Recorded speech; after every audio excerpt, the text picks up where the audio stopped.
നവകേരള സദസ്സ് സമാപന ദിവസത്തിലേക്ക് കടക്കുമ്പോൾ തിരുവനന്തപുരത്ത് വ്യാപക സംഘർഷങ്ങൾ അരങ്ങേറി.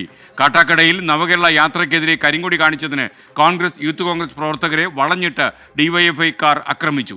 ആറ്റിങ്ങലിൽ ഡിവൈഎഫ്ഐ യൂത്ത് കോൺഗ്രസ് പ്രവർത്തകരുടെ വീട് കയറി ആക്രമണമുണ്ടായി. രാഷ്ട്രീയ വാക്പോരുമായി മുഖ്യമന്ത്രിയും പ്രതിപക്ഷ നേതാവും ഇന്ന് നേർക്കുനേർ വന്നു.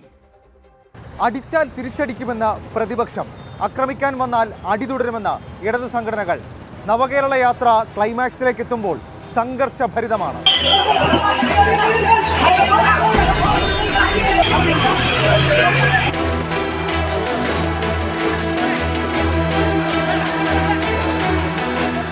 നവകേരള യാത്ര തലസ്ഥാന ജില്ലയുടെ അതിർത്തി കടന്നപ്പോൾ തന്നെ തുടങ്ങി അടിയും തിരിച്ചടിയും. കരിങ്കൊടിയിലും ഷൂവെയറിലും തുടങ്ങിയത് ആറ്റിങ്ങലിൽ വീട് കയറി ആക്രമണത്തിലെത്തി. യൂത്ത് കോൺഗ്രസ് പ്രവർത്തകൻ സുഹൈലിന്റെ വീടും വാഹനവും ഡിവൈഎഫ്ഐക്കാർ തകർത്തു.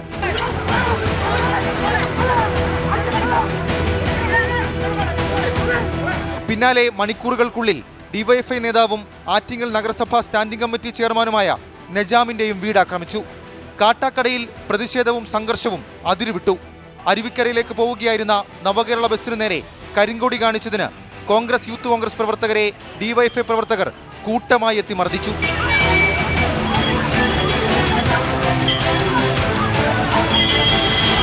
ഇതിനിടെ കോൺഗ്രസിന്റെ കാട്ടാക്കട ബ്ലോക്ക് സെക്രട്ടറി ആൻസലദാസിന് പോലീസ് വാഹനമിടിച്ച് പരിക്കേറ്റു. കരിങ്കൊടി കാണിച്ച് മുഖ്യമന്ത്രിയുടെ വാഹനം കടന്നുപോയി.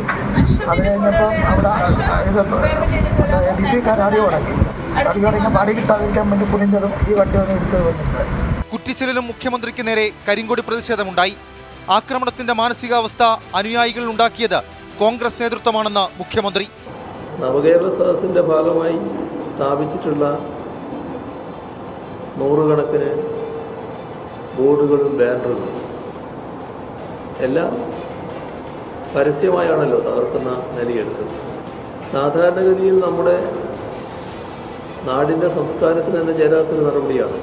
ഒരു സാമൂഹ്യ വിരുദ്ധ മനോഭാവത്തോടെയാണല്ലോ കാര്യങ്ങൾ നീക്കുന്നത്. നവകേരള സദസ്സിനോട് UDF-നല്ല കേരളത്തിനാണ് അലർജിയെന്ന് പ്രതിപക്ഷ നേതാവിന്റെ മറുപടി. നവകേരള സദസ്സിനോട് പ്രതിപക്ഷത്തിന് അലർജിയാണെന്നാണ്. അത് ശരിയാണ്. പ്രതിപക്ഷത്തിനല്ല, കേരളത്തിലെ ജനങ്ങൾക്കാണ് അലർജിയായത്.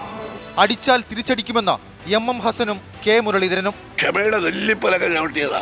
ഇങ്ങോട്ട് അടിച്ചാൽ അങ്ങോട്ട് അടിക്കും എന്ന് ചോരത്തിളപ്പുള്ള ചെറുപ്പക്കാർ പറഞ്ഞാൽ അത് പറഞ്ഞത് തന്നെ. ഗാന്ധിസം എന്ന് പറയുന്നത് തുല്യ എതിരാളിയോട് വേണം ഗാന്ധിസം പ്രയോഗിക്കും. അതല്ലാത്തവരോട് ഗാന്ധിസത്തിന് പ്രസക്തിയില്ല. പ്രതിഷേധങ്ങൾക്കും സംഘർഷങ്ങൾക്കുമിടെ നാളെ തിരുവനന്തപുരം വട്ടിയൂർക്കാവിൽ നവകേരള സദസ്സ് സമാപിക്കും.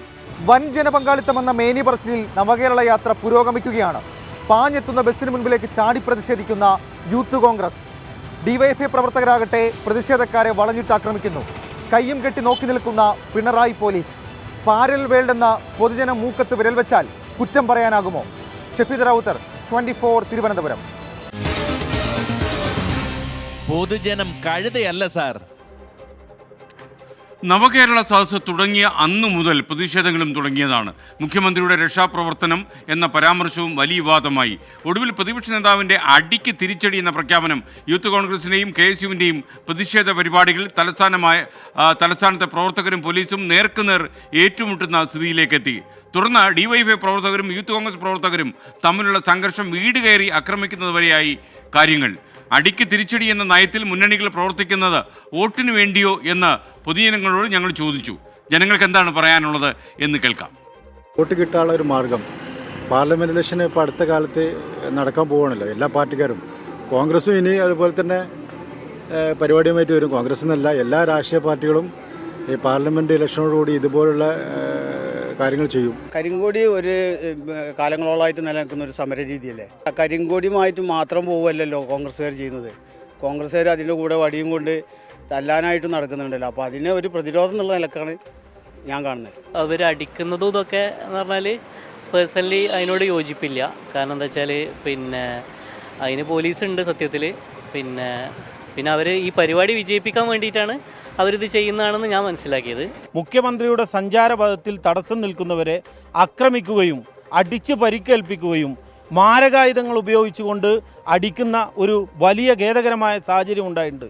അടിക്ക് തിരിച്ചടി എന്നുള്ളതിനപ്പുറം ഇതുപോലെ ജനാധിപത്യ സമരങ്ങളെ അക്രമത്തിൻ്റെ രീതിയിൽ നേരിടുന്നതിനെ ശക്തമായി പ്രതിരോധിക്കാനാണ് യുവജന സംഘടന, മുസ്ലിം യൂത്ത് ലീഗ് അടക്കമുള്ള, യൂത്ത് കോൺഗ്രസ് അടക്കമുള്ള യുവജന സംഘടനകൾ തയ്യാറെടുക്കുന്നത്. ഈ കരിങ്കൊടി കാണിക്കുമല്ലോ, ഇവർ കരിങ്കൊടി കാണിച്ചാൽ അവർ പോകുന്നുണ്ട്, ഇവർ തല്ലണേ, ഇവർ ആക്രമിക്കുകയുള്ളൂ. അക്രമമാണ്. ആക്രമത്തിന് പ്രതിരോധം നിർബന്ധമായിട്ടും വേണം. 2 ദിവസം മുന്നേ ആർഷോനെ പിടിച്ചുകൊണ്ടുപോയപ്പോൾ വാ മോനെ ആർഷോ, വാ മോനെ, തൻ്റെ കൂടെ വാ മോനെ എന്നാണ് പോലീസുകാരൻ പറയണേ. അങ്ങനെയാണ് ഒരു ആൾ കൊണ്ടുപോകല്? അത് തെറ്റല്ലേ? അവർ 2 നീതി വരുന്നുണ്ടേ, ഒരു നീതിയല്ല.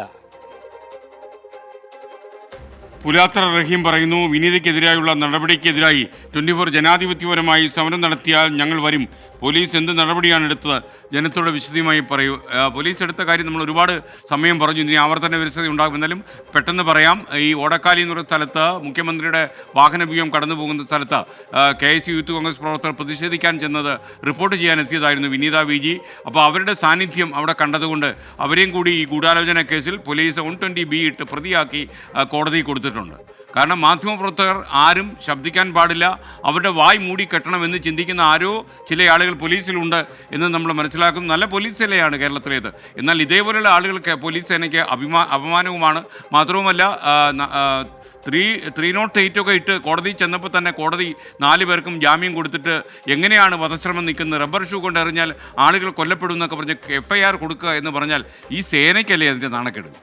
അപ്പോൾ ഒരുപാട് പ്രേക്ഷകർ നമുക്ക് പിൻബലമാകുന്നു, അവരുടെ ധാർമ്മിക പിന്തുണ നമുക്ക് തരുന്നു, അവരോടൊക്കെ നമുക്ക് നന്ദിയുണ്ട്. എന്നാൽ തീർച്ചയായിട്ടും കക്ഷി രാഷ്ട്രീയത്തിൻ്റെ കണ്ണാടിയിലൂടെ ഈ മാധ്യമ സ്വാതന്ത്ര്യത്തിന് കൂച്ചുവിലങ്ങിടങ്ങാൻ ശ്രമിക്കുന്ന ഭരണവർഗത്തോട് താതാത്മ്യം പ്രാപിക്കാൻ ചില ആളുകൾ ശ്രമിക്കുന്നു. നമുക്കറിയാം, അവരുടെ പ്രതികരണവും നമ്മൾ ബഹുമാനിക്കുന്നു. അതേസമയം വിനീത VG ഈ കാര്യത്തിൽ നടപടികൾ നേരിടാനും നിയമപരമായി പോരാടാനും നടത്തുന്ന ശ്രമങ്ങളിൽ 24ഉം ഫ്ലവേഴ്സും ഒന്നിച്ചായിരിക്കും എന്നൊരിക്കൽ കൂടി പ്രേക്ഷകരോട് പറയാം. ലോകത്തെവിടെയായാലും ഏത് സമയത്തും 24 വാർത്തകളും ഓഗ്മെന്റഡ് റിയാലിറ്റി പാക്കേജുകളും എക്സ്പ്ലെയിനറുകളും വിശദമായി കാണാൻ ഞങ്ങളുടെ YouTube ചാനൽ നിങ്ങൾക്ക് സബ്സ്ക്രൈബ് ചെയ്യാം.